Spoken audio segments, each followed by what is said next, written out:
কি অবস্থা বাংলাদেশ ক্রিকেট প্রেমীরা? বাংলাদেশ তো আজকে ওয়েস্ট ইন্ডিজের সাথে জিতেছে এবং বিশাল ব্যবধানে জিতেছে। বাংলাদেশ ব্যাটিং করেছে 200 রান, বাংলাদেশ সংগ্রহ করেছে এবং সেটার সুবাদে ব্যাটিং করতে নেমে ওয়েস্ট ইন্ডিজ তারা মিরপুরে দুমড়ে মুচড়ে পড়েছে। এখন এটা দেখে আমাদের দর্শক সমাজ, আমাদের ক্রিকেটাররা খুবই উচ্ছ্বসিত, তারা খুবই হ্যাপি, তারা ওয়েস্ট ইন্ডিজকে হারাইতে পারছে।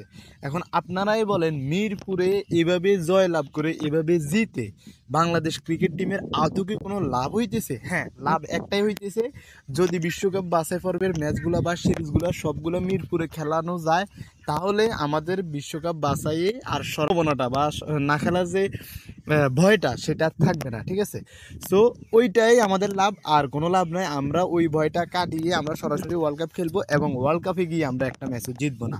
এটাই হচ্ছে আমাদের অর্জন এবং এটাই হচ্ছে আমাদের দেশের এবং মানুষের কাছ থেকে বাঁচার একমাত্র উপায়।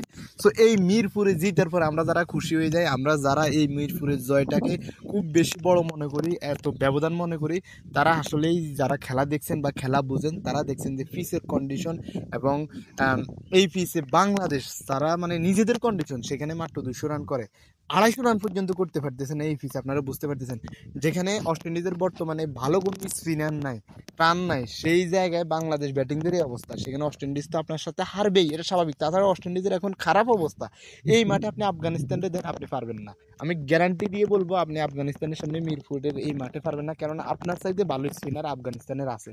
সো আপনাকে ওই যে আপনি এখানে আপনি এটাকে কি বলে, আমতা বা এই ফাঁদ বলে আর কি, ওইটা দিয়ে আমরা বগা ধরে গ্রামের ফলাফাইন ওইটা তৈরি করে আইনা বিদেশি টিমগুলোরা হারাইবেন। দিন শেষে আপনার অর্জন হচ্ছে 0-0-0।